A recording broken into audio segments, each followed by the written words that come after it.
Sí, Sí, se escucha perfecto. Bueno, perfecto. Entonces, pues como decía la doctora Leslie, cuando dicen que uno tiene amplia experiencia, básicamente quiere decir que uno está viejo. Yo llevo 24 años ejerciendo la cirugía plástica ocular.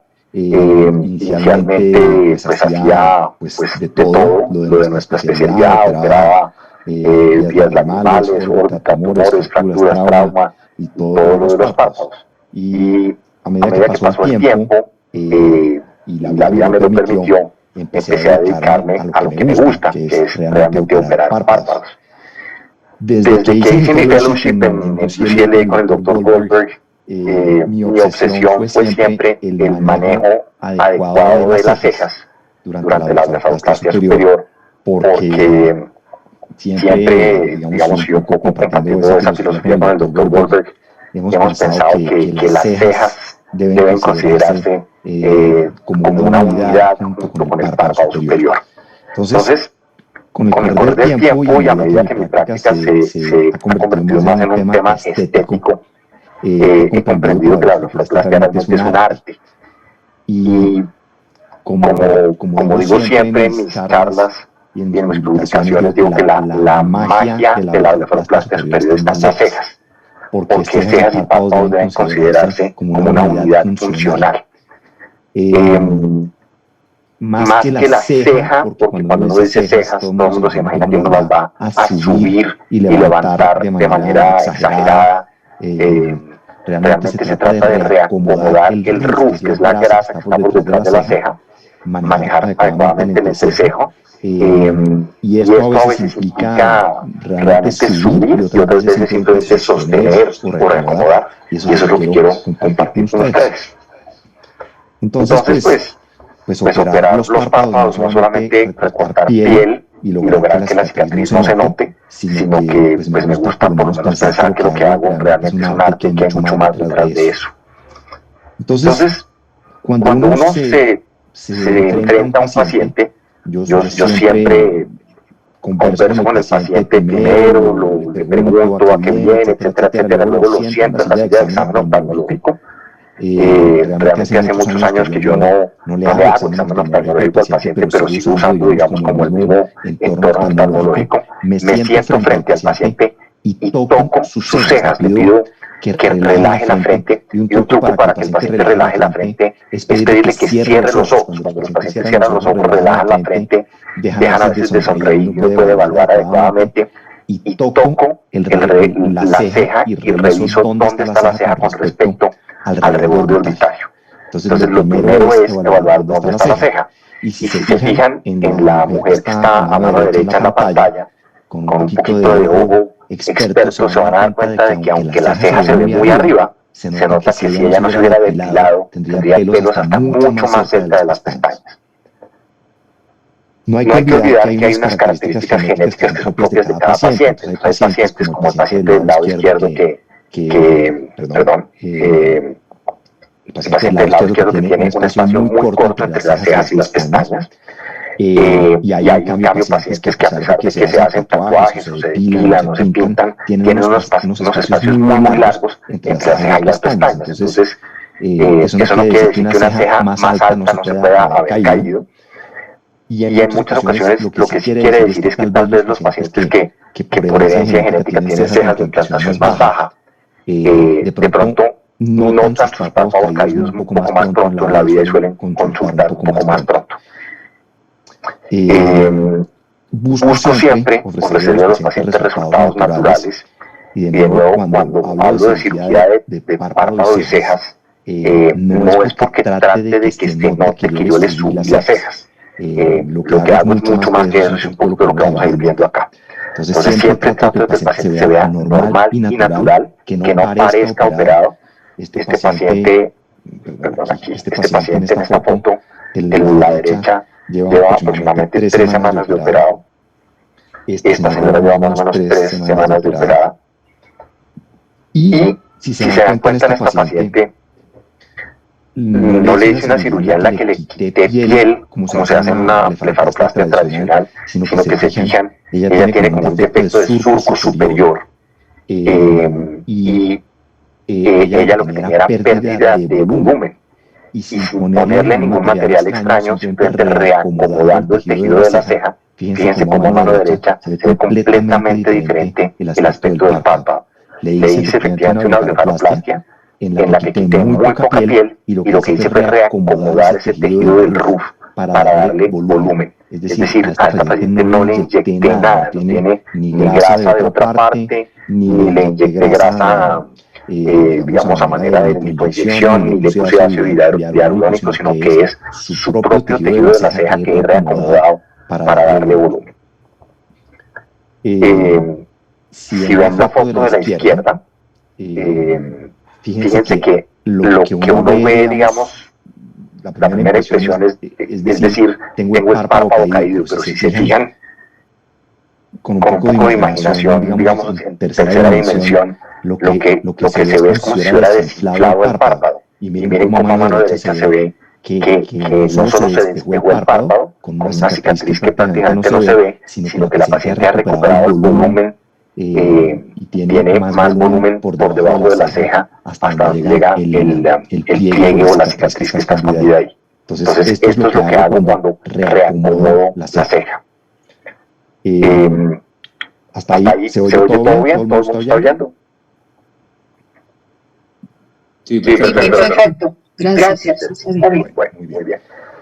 Este paciente, entonces, fíjense una cosa bien interesante. Si se fijan hasta dónde cuelga el párpado superior del paciente, digamos, qué tan afuera va la piel que cuelga. Y luego miran a mano derecha la foto de mi postoperatorio que lleva más o menos unas 4 semanas de operado. Fíjense que la cicatriz no está hasta donde colgaba la piel. Es decir, que reacomodar la ceja mejora mucho esa parte del párpado. Y entonces uno puede hacer heridas más cortas que se esconden mucho mejor. Entonces, esa es otra de las grandes virtudes de reacomodar la ceja al mismo tiempo que se opera el párpado superior. En esta paciente, yo uso mucho esta foto en la consulta para explicarle a los pacientes por qué es tan importante reacomodar la ceja. Y literalmente lo que les digo es, imagínense qué le pasa a esta paciente si yo le recorto toda la piel que parece sobrar. Y les digo, literalmente le quedaría la ceja pegada a las pestañas. Y fíjense cómo a mano derecha, este es un postoperatorio ya al tercer mes de la cirugía, pero fíjense cómo ella tiene, yo no sé por qué no estoy pudiendo, perdón aquí, a ver si logro hacer una cosa. No estoy pudiendo hacer lo que quiero, no estoy pudiendo señalar, no sé por qué. Pero si se fijan, en la parte de afuera y abajo hay una verruga que tiene esta paciente. Y si miran la foto de la derecha, como les decía, es como al tercer mes de operada. Fíjense cómo la cicatriz no llega hasta allá, pero la piel ya no cuelga hasta allá. Es decir, la cicatriz es mucho más corta de lo que habría tenido uno que hacer en una blefaroplastia tradicional. Entonces, se despeja el párpado, se conserva su anatomía normal, en donde hay un espacio muy corto entre la ceja y las pestañas, pero el párpado se ve despejado, se ve el pliegue, se ve la plataforma tarsal, digamos. No parece que se hubiera subido la ceja, pero la magia fue precisamente que se hizo eso. En esta paciente igual, fíjense hasta dónde cuelga la piel en el extremo lateral y fíjense cómo la cicatriz no sale hasta donde colgaba la piel. Y esa es una de las grandes virtudes de reacomodar la ceja. Es decir, reacomodar la ceja durante la blefaroplastia superior no es solamente para subirla, nos permite ofrecer una cirugía mucho más pulida, mucho más estética. Otra de las grandes virtudes de reacomodar las cejas es manejar la asimetría. Si se fijan en sus pacientes, casi siempre, por no decir siempre, casi siempre que un paciente se queja de que un párpado está más caído que el otro, es porque tiene la ceja de ese lado más bajita. Este es un caso pues extremo.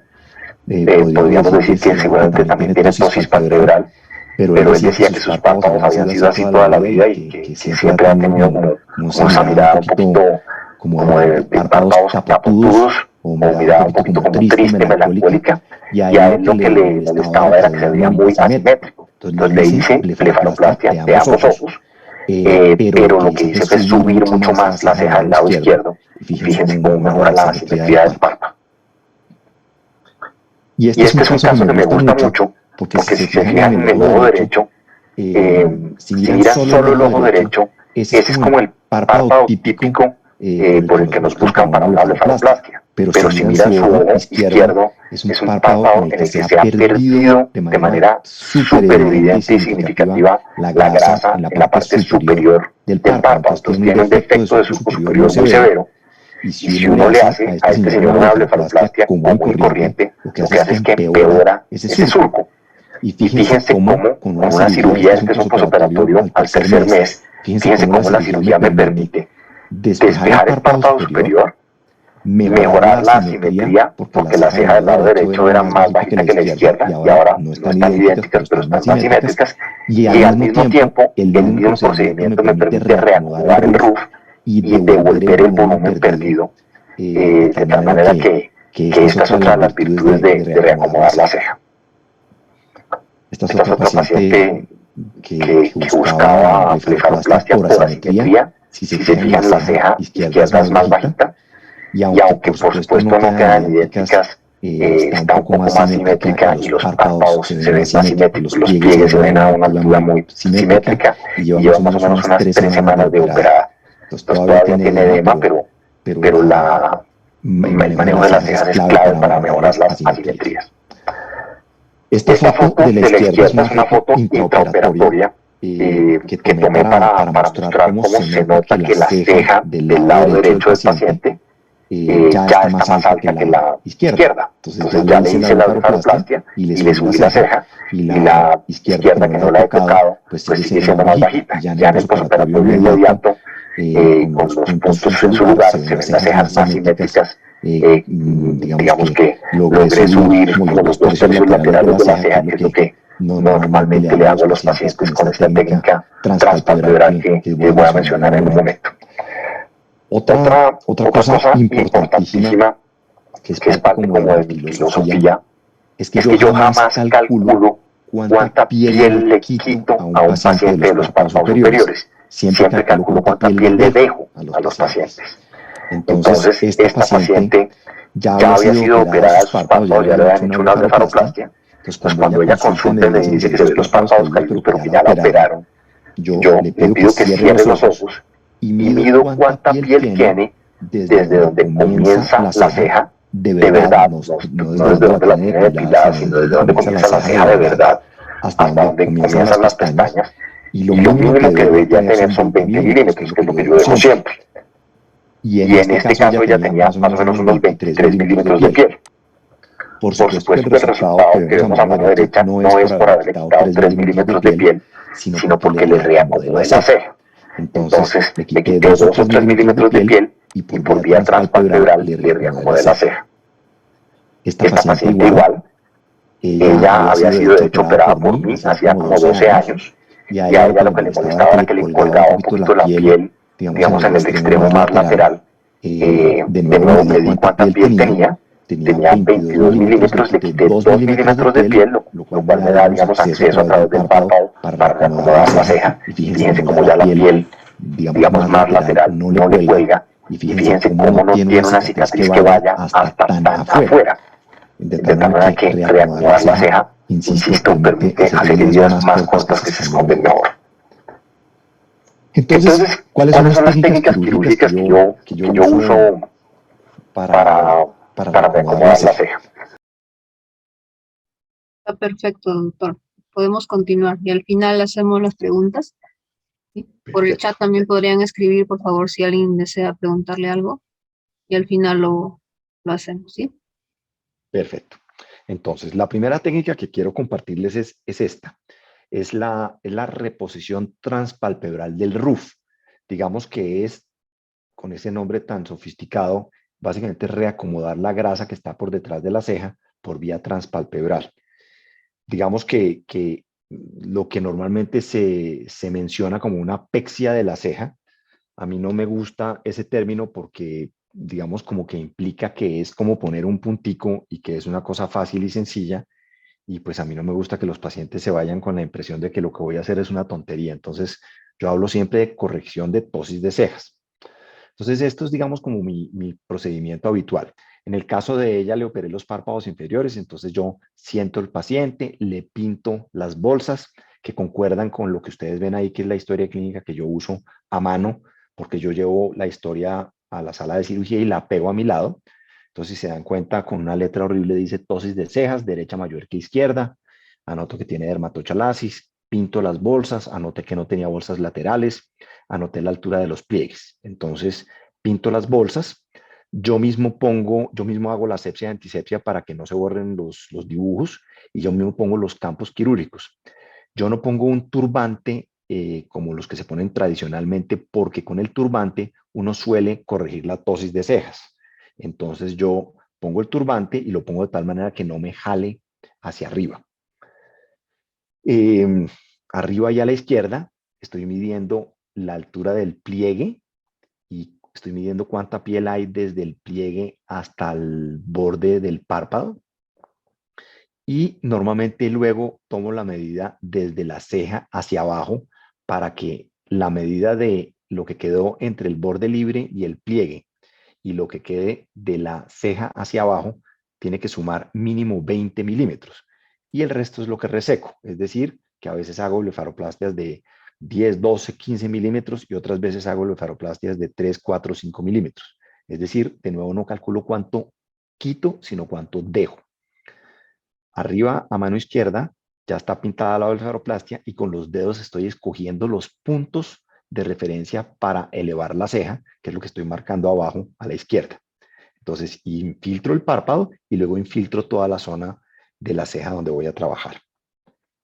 Hago la blefaroplastia, yo hago la incisión de la piel siempre con un bisturí normal, luego quito la piel siempre con algo de orbicular, dependiendo de la edad del paciente. En gente más joven puedo ser un poquito más agresivo con el músculo orbicular, en la gente mayor suelo ser más conservador, pero casi siempre quito un poco de piel con el orbicular. Utilizando el electrobisturí monopolar con una aguja de colorado, a mano derecha arriba hemostasia cuidadosa, y luego comienzo una disección suborbicular de más o menos como un centímetro, centímetro y medio hacia arriba. Esto lo hago con el electrobisturí. Eso me permite iniciar un plano muy limpio, que a veces sangra, por supuesto, pero digamos en las fotos no es un plano que sangre tanto. Y luego utilizo una tijera de Stevens, que como ven a mano derecha, la utilizo para hacer una disección roma, siempre es una Stevens curva de punta roma, y la utilizo siempre con la curva hacia arriba para asegurarme de no ir a perforar el septum, y hago una disección roma que ustedes ven abajo a mano izquierda, se nota el tamaño del bolsillo que abrí, que es un bolsillo bastante amplio, que son más o menos unos 2 centímetros o un poquito más desde donde inicié la disección en el orbicular. Normalmente uso gasas para hacer hemostasia. Verifico que la hemostasia esté suficientemente buena para poder ver por dentro del bolsillo. Y arriba a mano derecha se ve que yo atravesé una aguja para marcar. La aguja la atravieso por uno de los puntos que había marcado aquí. Entonces, aquí abajo a mano izquierda ven que estaba marcando unos puntos con el mismo marcador con el que pinté la blefaroplastia. Y aquí entonces se ve que a través de esos puntos, arriba a mano derecha, estoy atravesando la aguja para marcar exactamente el punto que yo usé de referencia. Paso el punto con un bicril 4 ceros, verifico que haya a mano derecha abajo, estoy verificando que no se desgarre el punto, que haya cogido buena cantidad de tejido. Y ese punto, digamos, eso es como una fascia del orbicular y orbicular, eh, que pues trato de que no se acerque mucho a la piel para que no quede deprimida. Arriba a mano izquierda estoy tocando el reborde orbitario con el aplicador. Luego, con el mismo aplicador me voy bien hacia arriba dentro del bolsillo y paso el punto del bicril, que si se dan cuenta, esto no es tan fácil de explicar, pero paso el punto al músculo frontal. No estoy cogiendo el periósteo, yo no fijo las cejas al periósteo. Paso el músculo, todo el espesor que pueda de tejido del músculo frontal, lo recibo con el aplicador y como ven a mano izquierda, eso me permite sacar fácilmente la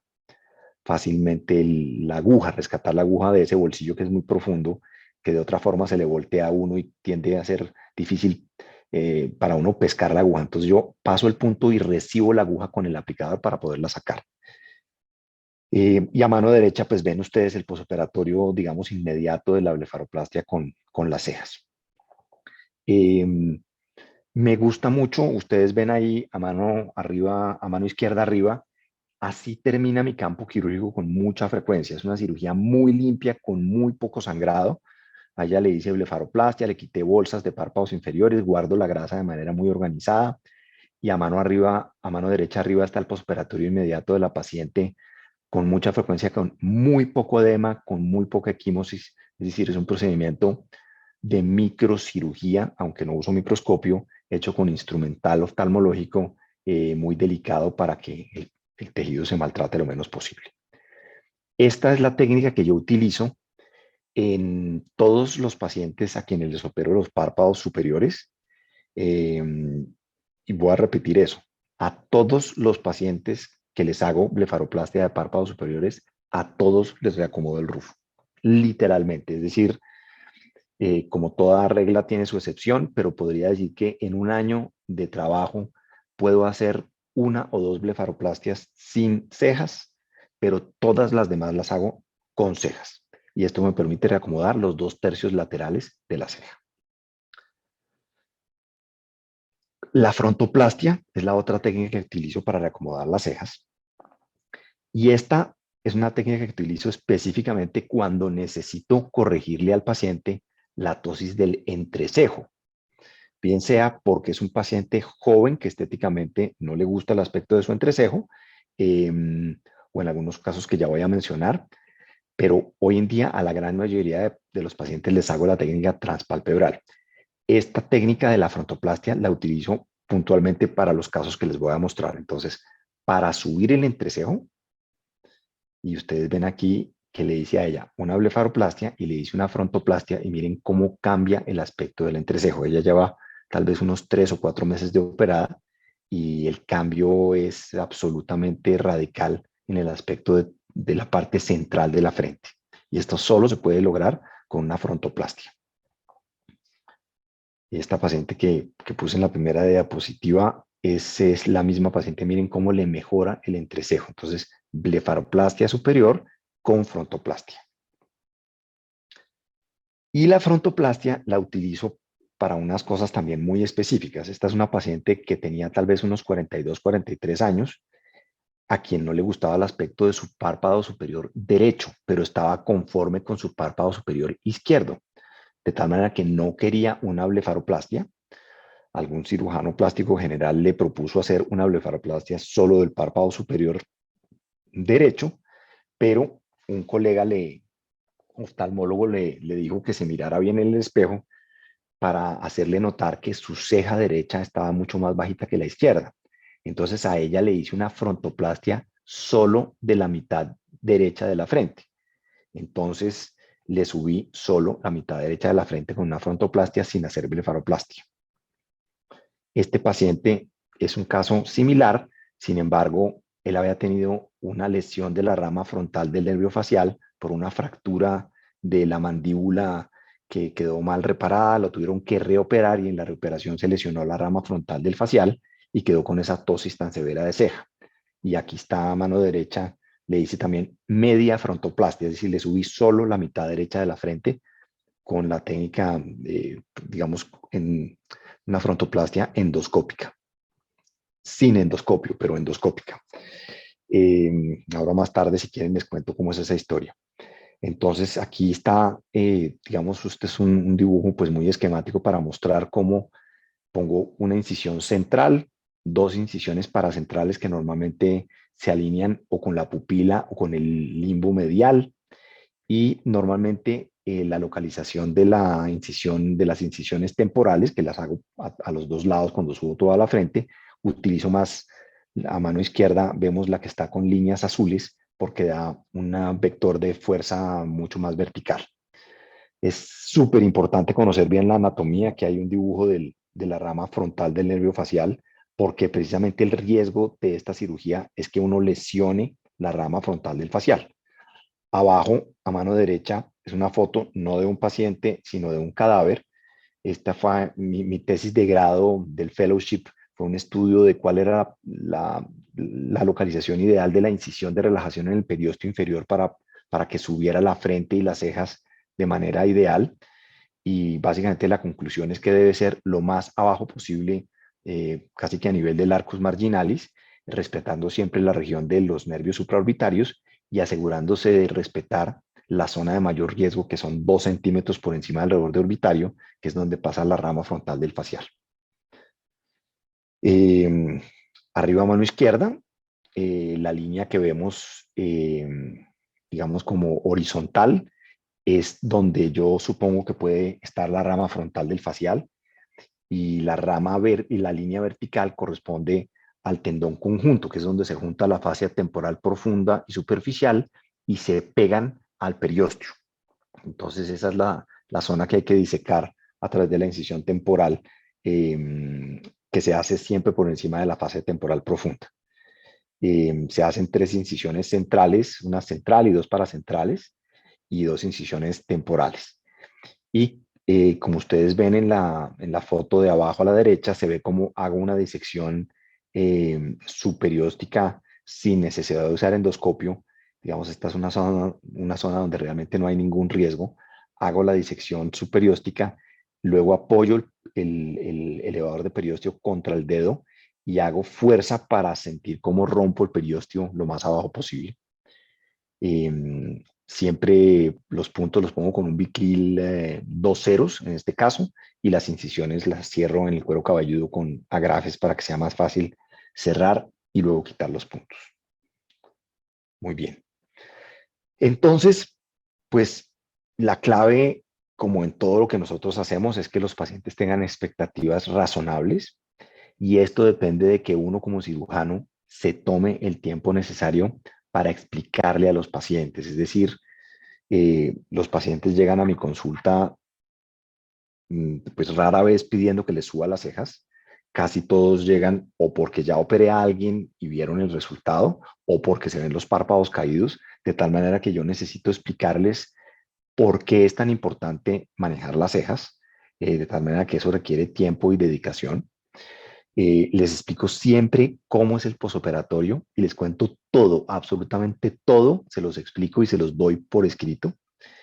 Y otra cosa súper importante es aprender con el tiempo a quién no operar. Asegúrense siempre de si tienen duda de si el paciente tiene una tosis palpebral, es porque la tiene. Entonces nunca se vayan a hacer una blefaroplastia sin haber corregido una tosis palpebral, o si quieren planear hacerlo al mismo tiempo. Eh, y hay pacientes muy complicados con los que no hay que empezar esta senda de subir las cejas, pacientes con cirugías anteriores, con blefaroplastias previas, o pacientes con expectativas que no son razonables. Entonces hay que, hay que confiar en la intuición y aprender a decir que no.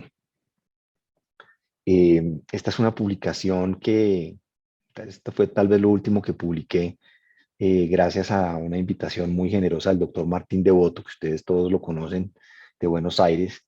Él me invitó para que le ayudara a escribir este capítulo en este libro, sobre la elevación transpalpebral de las cejas. Entonces, ahí, si quieren copiar esta pantalla, ese libro yo creo que se consigue fácilmente online, y ahí está explicada más o menos la técnica. Bueno, muy bien, muchas gracias.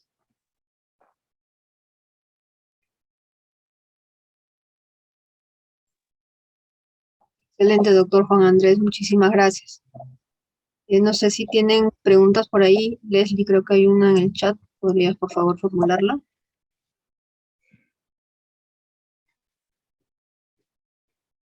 Listo, ya aparezco yo nuevamente. Tu micrófono, Leslie, por favor.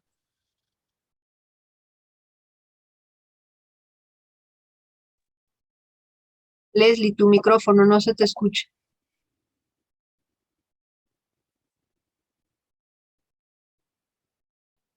No, Leslie, sigues Sí, está, Sí, ese es mi a ver, si no lo leo yo la pregunta. Dice, ¿qué problemas podríamos tener al fijar el músculo frontal? Gracias, es el doctor Fernando Silva. ¿Al qué, perdóname? No entendí. ¿Qué problemas podríamos tener ¿Qué al? problemas podríamos tener al fijar el músculo frontal? O sea, No, realmente el problema no es al fijar al músculo frontal, el problema es más cuando se fija el periósteo, porque las cejas, por supuesto, son móviles. Pues cuando uno Ah, ya, pretende, ya. digamos que el sentido común lo haría uno pensar que uno debe tratar de sostener algo de un tejido que sea más firme. Entonces es llamativa la idea de fijar las cejas al periósteo, pero cuando las cejas se fijan al periósteo quedan inmóviles. Por eso yo no fijo las cejas al periósteo, sino al músculo frontal. Pues obviamente lo que sucede es que pues, el músculo frontal tiende a sangrar un poco más eh, que el periósteo, pero el periósteo realmente es un tejido sobrevalorado. El periósteo es un tejido muy malo, se desgarra muy fácil, pasarle un punto al periósteo es muy difícil, y lo otro, no se les olvide que el primer punto se pasa a un tejido blando y el otro se puede pasar a lo que uno quiera, pero los puntos tienden a cortar por entre los tejidos. Cuando uno anuda el punto, eso produce necrosis a nivel del nudo y las suturas tienden a cortar. Entonces, el éxito no es fijar a algo que sea duro, sino fijar a algo de tal manera que el tejido se sostenga por suficiente tiempo para que se genere cicatriz y la cicatriz sostenga. Es decir, quien sostiene a largo plazo no son los puntos. Por ahí vi que Claro. el doctor, mi amigo Guamán, Lucho Guamán, estaba preguntando qué sutura uso. Para la frontoplastia utilizo un Vicryl 2 ceros. Para la elevación transpalpebral utilizo un Vicryl 4 ceros. Es decir, suturas absorbibles. Y la razón es que, de nuevo, los puntos no son los que sostienen la cirugía la sostiene la cicatriz. Entonces, digamos que aunque suena lógico poner una sutura permanente, cuando uno pone, por ejemplo, un prolene, tiene el problema de que los pacientes se tocan y se sienten la sutura.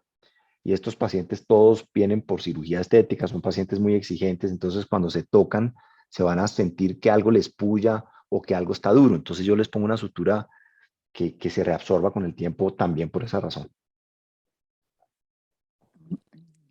Muchas gracias. Hay otra pregunta, doctor. ¿A qué distancia desde el reborde orbitario aproximadamente fija los puntos? ¿Hay alguna Entonces, variación en varones con mujeres que utilice? pues mira, la verdad es que, como les decía, muchas veces más que subir es sostener la ceja. Entonces yo le pido al paciente que cierre los ojos y palpo, para que vean lo joven que soy.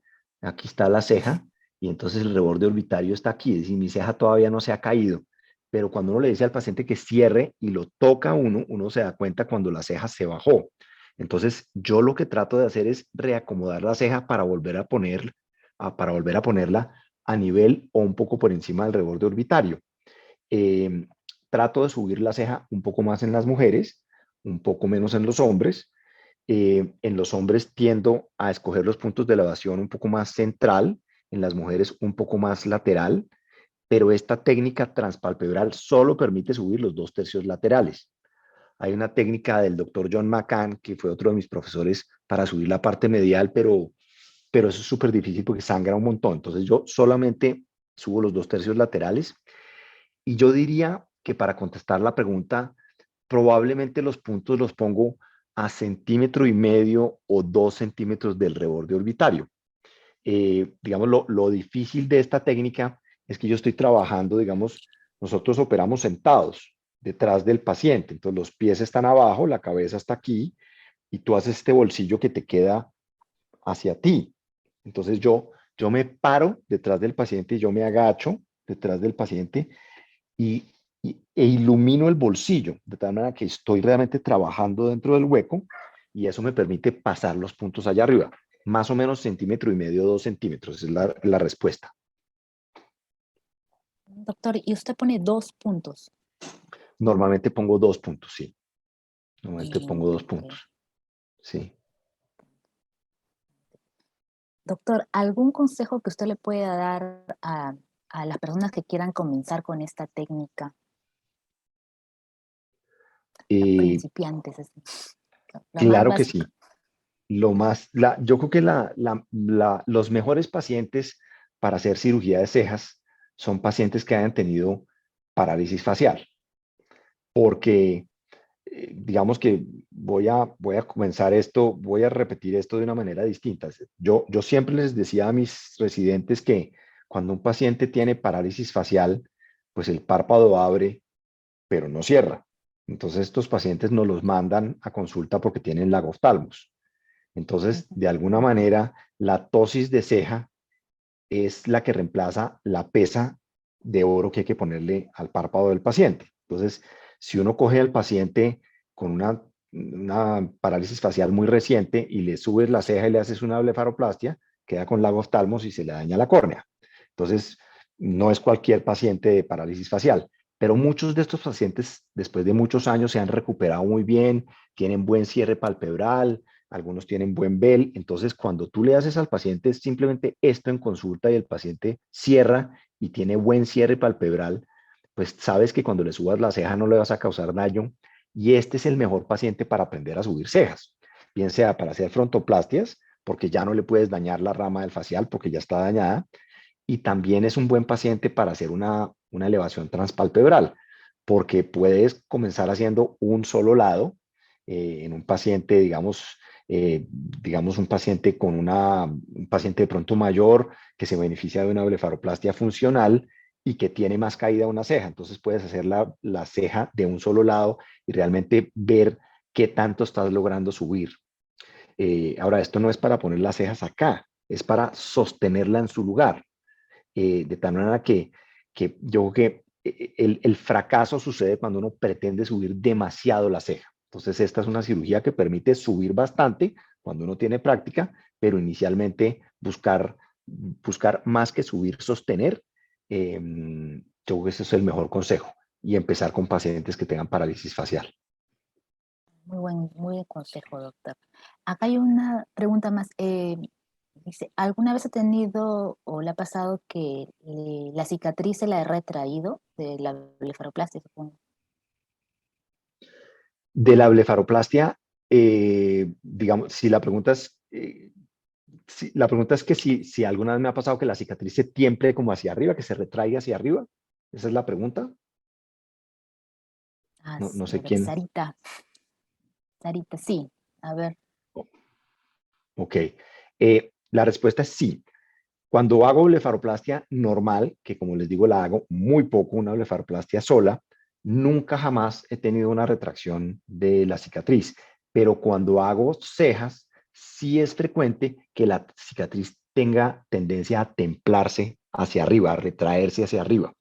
Eso produce mucha angustia. La primera vez que me pasó, por supuesto, casi me da un infarto. Y me di cuenta de dos cosas. La primera, sucede cuando se usa demasiado el electrobisturí. Si yo pretendo hacer toda la disección con el electrobisturí, eso genera más fibrosis y más retracción. Si el paciente sangra mucho y tengo que usar mucho el electrobisturí para hacer hemostasia, tiene más tendencia a templarse hacia arriba. Y la otra cosa es que así como se tiemple hacia arriba, también se mejora. No hay que entrar en angustia y no hay que hacer nada. No hay que hacer masaje, no hay que infiltrar la cicatriz con cortisona, no hay que ponerle 5-fluorouracilo, no hay que hacer nada. Hay que respirar profundo, poner cara de experto, como nos pasa muchas veces, y decir, no te preocupes, la cicatriz se va a poner plana. Y siempre se pone plana. Puede tomar algunos meses, pero siempre se pone plana. Entonces no hay que angustiarse. Pero la clave es limitar el uso del electrobisturí. Por eso, porque sería mucho más fácil hacer la disección con el electrobisturí, sería mucho más claro. fácil, mucho más rápido, no sangra, pero por eso hago la mayor parte de la disección con la tijera de Stevens. Disección Roma con la tijera de Stevens por esa razón. Perfecto. Hay otra pregunta más. ¿Usted cuando hace la elevación de las cejas, en algún momento sienta a sus pacientes durante el intraoperatorio? No, Nunca, nunca, no, ya lo tiene no. medido usted. Eso yo creo que tiene mucho que ver como con la escuela. Incluso en la tosis palpebral es una práctica común sentar los pacientes para evaluar la posición de la tosis palpebral, y yo no lo hago. nunca, ni siquiera en la ptosis por vía anterior. Entonces es un poco como mi modus operandi. Pero para la ceja no, y la otra es que sería muy difícil porque todos los pacientes los opero con sedación. Entonces se vuelve una pesadilla, se desacomoda el campo. No, por eso, también por eso. Okay. Doctor, ¿y en la técnica de la frontoplastia utiliza endoscopio usted? Esa es es una anécdota. Cuando yo hice mi fellowship, pues me entrené para hacer cirugía endoscópica, tanto dacrioscistorrinostomías endoscópicas como frontoplastias endoscópicas, y pues estando en un hospital rico como el de Los Ángeles, pues teníamos todo.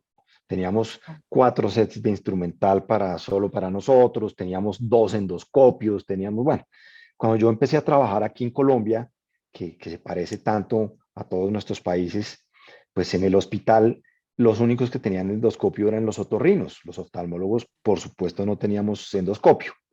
Entonces, hablé con el jefe de otorrino, que era compañero mío de universidad, que si me prestaban el endoscopio, que sí, pero que el instrumental no. Entonces yo llevaba mi instrumental. Bueno, empecé a operar los pacientes del hospital y un día llegué a cirugía. El paciente en esa época, por ser, digamos, la institución, digamos, educativa y porque había residentes y etcétera, les poníamos anestesia general. Entonces llegué, el paciente estaba dormido y dije, ¿y el endoscopio? No, los otorrinos ya se fueron y no dejaron las llaves del armario donde está el endoscopio. El paciente ya estaba lavado, ya lo habíamos marcado, ya todo eso. Y entonces, pues, como les dije, yo hice, mi trabajo de grado fue un estudio muy, muy juicioso sobre la anatomía de toda la región frontal. Y entonces dije, bueno, pues entonces frontoplastia endoscópica sin endoscopio. Y lo que sucedió es que nunca, jamás, literalmente nunca volví a usar el endoscopio. Porque el endoscopio solo se necesita realmente para una sola cosa, de verdad, es para no lesionar el supraorbitario. Si uno conoce la anatomía y respeta el plano, cuando uno diseca y ve la fascia nacarada de la fascia temporal profunda, si uno sabe que está con el dedo, yo hago la disección temporal solo con el dedo, no utilizo nada que sea cortante. Yo hago la disección con el dedo y yo voy bajando por el tendón conjunto hasta que llego al reborde orbitario y eso me asegura que por encima de mi dedo está siempre la fascia temporal profunda, superficial, perdón, y por encima de la fascia pasa el nervio facial. Entonces, si yo con el dedo hago esa disección, nunca lo voy a lesionar. Y luego cuando voy a hacer la incisión del periósteo, pues yo marco el supraorbitario y lo que hago es que corto por encima. Entonces es un poco menos óptima, digamos, la relajación, pero entonces corto el periósteo, lo corto por encima y luego lo corto hasta acá, hasta el zigoma. Todo con el dedo. Yo meto el dedo por la región temporal y por las otras incisiones con el elevador del periósteo, yo me voy guiando con el dedo y sé exactamente dónde estoy. Entonces, no, ya no uso el endoscopio. Hace muchos años no lo uso.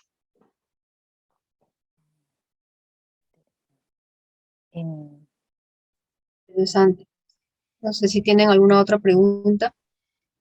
No sé si me permites, Elisa. Sí, claro, doctor Muro. Sí, un poco preguntarle al doctor Delgado, excelente la exposición. Muchas gracias. Bueno, los resultados se ven muy buenos, ¿no?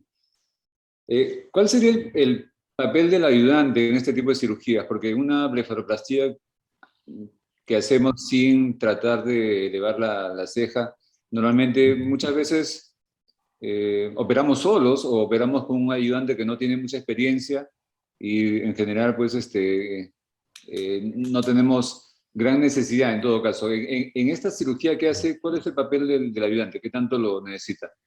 Y tiene que ser alguien experto que siempre lo acompañe. Y lo otro que quería preguntarte, nunca uso ayudante. No usa ayudante. No uso ayudante porque nosotros no tenemos tal cosa. Digamos, el ayudante tendría que ser pues cuando tienes un fellow o un residente que te ayuda, pero nosotros no tenemos en las salas de cirugía y menos en una sala particular, mis pacientes son todos particulares, entonces digamos que yo tendría que pagarle a un médico para que me ayudara.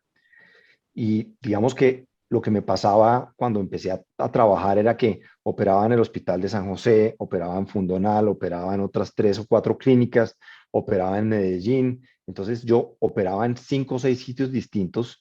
La instrumentadora también era distinta cada vez. Y entonces lo que pasó fue que yo aprendí a ayudarme yo mismo. Yo de hecho me dejo ayudar muy poco. Básicamente yo lo que necesito es que alguien me sostenga en algunos momentos para poder trabajar, pero no dependo del ayudante. De hecho, ni siquiera permito que la instrumentadora corte los puntos. Yo corto los puntos y siempre les enseño a mis fellows que el cirujano es el responsable de los puntos y si los puntos se sueltan, debe ser culpa del cirujano y no del ayudante. Entonces, no se den disculpas, no se den espacio para disculpas. Ustedes cortan los puntos y se hacen responsables de que el punto quede bien puesto. Entonces, nunca uso ayudante. Y qué pena, doctor Pedro, que te interrumpí, no te dejé hacer la segunda pregunta. Sí, no, bueno, la otra era muy simple. ¿Qué equipo de electrobisturí recomienda en todo caso? Yo he usado, por supuesto, a lo largo de los años diferentes marcas. Usábamos los que deben tener ustedes en los hospitales generales, igual que nosotros aquí, esos Valley Lab, que son azules, grandotes, de cirugía general. Hoy en día tengo uno un poquito más sofisticado, marca Bowie. No necesito un electrobisturí hiperpoderoso, pero es un electrobisturí común y corriente de cirugía general. Siempre lo uso. Esto se puede usar corte puro o corte mezclado con coagulación. Entonces, siempre trabajo en blend. Cuando uno ve los botoncitos dice pure y blend. Entonces, siempre lo uso mezclado. De tal manera que el corte siempre va con un poco de coagulación y el botón de coagulación, pues sí es pura coagulación. Entonces, un electrobisturí común y corriente. Y lo uso con bastante poder. Digamos que no es un electrobisturí miedoso, mejor dicho, con miedo no, es con decisión. Es un electrobisturí que corta como un láser, esto y sangra muy poco. Por eso no corto la piel con el electrobisturí, que se podría. Uno, digamos, teóricamente uno puede cortar la piel con la aguja de colorado, nunca lo hago, no me gusta. Entonces lo hago con el bisturí normal y luego todo lo demás sí con el electrobisturí. Justo le iba a consultar algo sobre el sangrado, cómo lo evita usted, si tiene algún tip, porque le he visto sus fotos de pocas semanas de cirugía y realmente no tienen prácticamente hematomas, ¿no? Y edemas. ¿Tiene algún tip de Eh, repente o intra? pues, claro, el primer tip es que uno siempre escoge fotos bonitas para las charlas. Ese es el primer tip. Porque si no, no lo vuelven a uno nunca a invitar a dar conferencias. Pero las charlas, las fotos de la charla que les mostré tienen una historia también interesante y es que le pedí a un residente que me acompañara a la cirugía para tomar las fotos, que era un residente que teóricamente quería hacer oculoplástica. Entonces dije, venga, lo invito, empiece a ir conmigo a cirugía, pero entonces venga, la semana entrante, acompáñeme, tomamos unas fotos, hacemos un video. Y la tarde anterior me dijo, no, doctor, qué pena, mañana tengo una cita en el odontólogo, no puedo ir. Entonces le dije a mi esposa, que es periodista y artista y ceramista, no tiene nada que ver con nada de esto, que me acompañara a cirugía. Me dijo que se iba a separar de mí y yo dije, te prometo que no voy a dejar que sangre nada. Entonces mi esposa hizo un video y tomó las fotos y ese campo quirúrgico es un campo quirúrgico real, ahí no maquillé nada y con mucha frecuencia lo logro. Pero por supuesto que hay pacientes que sangran más, por supuesto. Utilizo siempre silocaína al 2% con epinefrina y marcaína mezcladas con epinefrina las dos, salvo que el paciente tenga algún problema cardíaco. Entonces, siempre con epinefrina. Lo otro que hago es que infiltro muy despacio. Es decir, yo no infiltro y a los 30 segundos estoy operando, sino que podría decir que me demoro literalmente unos 5 minutos infiltrando un párpado y la ceja y otros 5 minutos infiltrando el otro párpado y la ceja. De tal manera que me doy más o menos unos 10 minutos para que la epinefrina haga efecto. Yo soy rápido en cirugía, pero no, hay dos cosas que hago muy despacio. La primera es pintar. siempre les digo a mis residentes y fellows que la parte más importante de la blefaroplastia es el dibujo. Si el dibujo está mal hecho, la cirugía siempre sale mal. Entonces, pinten despacio y luego, después de que me demoro lo que me demore pintando, infiltro muy despacio y le doy tiempo a la epinefrina, y eso es clave. Y lo otro, les digo siempre a mis pacientes, a mis residentes y fellows, que los tejidos se portan contigo como tú te portes con ellos. Entonces, yo utilizo, las pinzas que uso son siempre .5 con garra, y no manipulo. Si ustedes se han dado cuenta, las .5, todas las pinzas son así. Hay un lado donde tienen 2 dientecitos y otro donde tiene uno. Entonces, el dientecito solo siempre va para el lado de la piel, es decir, toco la piel lo menos que puedo, con la pinza que tiene una sola punta, es decir, realmente miro, literalmente miro la pinza para asegurarme de que cojo la piel siempre igual. Es decir, me preocupo mucho por tocar los tejidos de la manera correcta y de la manera más delicada. Y yo creo que ese es el éxito. No hay ningún misterio, no hay un medicamento, se habla mucho del ácido tranexámico, por ejemplo. Eh, Alguna persona me habló de eso y estuve hablando con alguien de Sopanop sobre eso, y cuando llegué a la sala de cirugía, los anestesiólogos me dijeron: usted está loco y no lo vamos a dejar usar eso aquí hasta que usted no me presente un protocolo hecho en oculoplástica. Y dice, uy, no. Entonces, no, listo, no hay ácido tranexámico, porque yo no tengo tiempo para hacer el protocolo, pero entonces, no hay ningún misterio, solamente ser delicado con los tejidos y darle tiempo a la epinefrina. Excelente. No sé si hay alguna otra pregunta de los participantes. Elisa, no Sí. sé si me permites. Sí, Claro, doctor. esa combinación de silocaína con marcaína para mí es una novedad. ¿Qué ventajas tendría eso? ¿Cómo nació esa combinación, doctor? Eso me lo enseñó un anestesiólogo que es experto en dolor. Entonces, la explicación es que la silocaína se absorbe más rápido, y hace efecto más rápido, pero la marcaína se absorbe más despacio y difunde mejor en el tejido graso. Entonces, lo que hace es dar una mezcla de anestesia muy rápida con analgesia más duradera en el posoperatorio. Entonces, es lipofílica, la bupivacaína, la marcaína es lipofílica, mientras que la silocaína se absorbe mejor y más rápido en la piel y en el músculo. Entonces, por eso lo mezclo.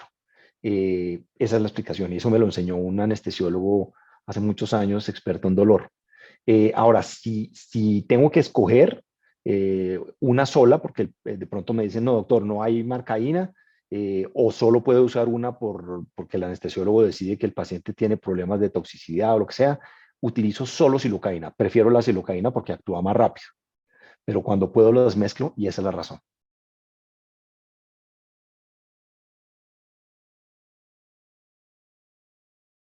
En el chat están preguntando cuál es la relación que usa de los anestésicos en relación a la epinefrina. Entonces, digamos que en total, digamos, para operar los párpados superiores por vía transpalpebral, mi medida estándar es un poco exótica. En general, suelo gastar 11 centímetros, es lo que me gasto. Entonces, siempre lleno la jeringa de 10, un poquito más, y eso me alcanza perfecto. Eh, yo pinto 2 puntos en la ceja, digamos uno acá y otro acá. Entonces, infiltro el párpado y luego en cada uno de los puntos pongo 1 centímetro, 1 centímetro y 1 centímetro. Es decir, la parte de la ceja del bolsillo que voy a trabajar la infiltro con 3. Entonces, 3 y 3 son 6. Y me quedan más o menos unos 4 o 5 centímetros para poner más o menos 2 y pico centímetros en cada párpado. Y con eso me alcanza. Y la proporción es mitad y mitad. No tiene ningún misterio. Eso pongo la mitad de silocaína y la mitad de marcaína. Y si no hay marcaína, solo silocaína con epinefrina, ojalá. Acá están preguntando también el doctor Silva, ¿qué opina del uso de radiofrecuencia versus cauterio mono o bipolar? El bipolar, digamos que la doctora Leslie sabe muy bien que hay cirujanos que para cortar la piel usan radiofrecuencia, para cortar el músculo orbicular y la piel usan el monopolar y para hacer hemostasia usan el bipolar, porque digamos que es la indicación más precisa y pura de cada una de las tecnologías.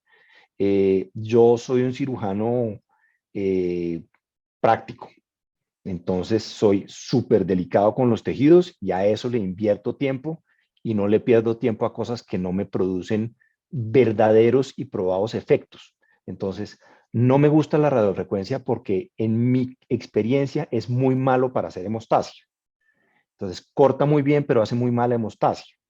Y el bipolar, pues se hace muy buena hemostasia, pero entonces me toca tener 3 aparatos, 3 cables, y entonces, en cambio, un electrobisturí, un monopolar bien usado, funciona perfecto. Entonces yo solo uso el monopolar porque es práctico, rápido y eficiente.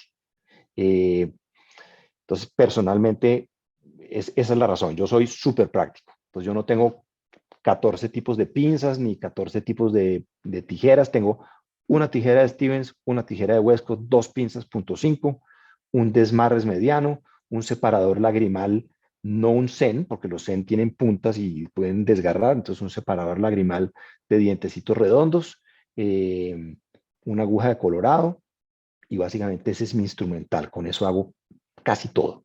Entonces yo no tengo ninguna cosa especialmente sofisticada.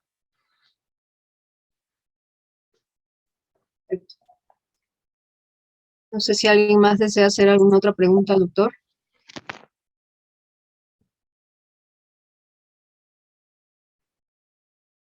Doctor Juan Andrés, han habido más de 100 participantes en sus charlas. Ha sido muy interesante, realmente excelente. Acá les estoy compartiendo la pantalla para mostrarle al doctor Juan Andrés certificado de agradecimiento por haber participado como ponente en nuestra actividad académica del mes del capítulo de oculoplástica. Muchísimas gracias, doctor. Realmente ha sido un honor tenerlo aquí con nosotros. Excelente ponencia, a todos nos ha interesado muchísimo, realmente porque es una técnica bastante novedosa, por lo menos para mí, en cuanto a blefaroplastía utilizando el músculo frontal, ¿no? Generalmente lo estamos utilizando para las tosis congénitas, ¿no? Para la frontal, pero vemos de que realmente es bastante útil también como para las cejas, ¿no? Y realmente se necesita mucho en los pacientes, generalmente se quejan a veces de problemas de ceja en el postoperatorio. Entonces, muy interesante. No sé si Leslie deseas hacer algún comentario final. Bueno, yo quiero agradecer al doctor Juan Andrés por su buena disposición. Siempre compartir los conocimientos dice mucho de la calidad de la persona, porque es lo que nos ha costado tanto adquirir y compartirlo es de grandes realmente. Muchísimas gracias, doctor, por su increíble ponencia y por ser tan dispuesto a ayudarnos en el capítulo de oculoplástica, ¿no? No, Muchísimas con mucho gracias. gusto. A ustedes, muchísimas gracias por la invitación. Para mí es no solo un gusto, sino realmente un honor que mis colegas me busquen y que crean que tengo algo que enseñar y compartir. Estoy siempre disponible para lo que necesiten. Si alguien tiene dudas o preguntas, me puede escribir por correo. Yo tengo una página de Instagram que es DR como de doctor, DR Juan Andrés, y en Instagram estoy como DR Juan Andrés, y ahí pueden ver algunas de las fotos que pongo de posoperatorios pues de párpados. Yo, como les digo, no hago sino eso, y entonces por Instagram me pueden contactar si necesitan ayuda con algún paciente, con algún caso. Tengo muchísimo gusto en lo que pueda ayudar. Excelente, muchísimas gracias. Gracias también, por ahí lo veo al doctor Nateri, nuestro presidente de la Sociedad de Oftalmología. Muchísimas gracias por siempre acompañarnos. Y gracias a todos los participantes del día de hoy, que han sido realmente muchísimos interesados en el tema. Bueno, para finalizar, invitarlos para el siguiente mes, el 13 de junio, vamos a tratar el tema epífora, qué hacer, con la doctora Carla Barallo de Uruguay. Entonces están todos invitados de aquí en un mes. Bueno, doctor, muchísimas gracias. Estaremos invitándolo en futuras sesiones. Muchísimas gracias por todo. Un placer. Gracias, De Leslie, verdad, mil también por gracias la a todos. moderación. Gracias, doctor muchas Delgado. A ustedes, muchas Gracias, gracias. Elisa. Gracias. Gracias, Muchas Leslie. gracias. Gracias, Pedro. Gracias. Excelente Gracias. conducción. Elisa y Leslie, gracias, Gracias. por la compañía y por la ayuda. Mil gracias por la invitación. Un placer. Gracias, doctor Muro, también. Gracias. Muchísimas gracias a todos. Gracias por participar. Buenas noches. Buenas noches. Chao.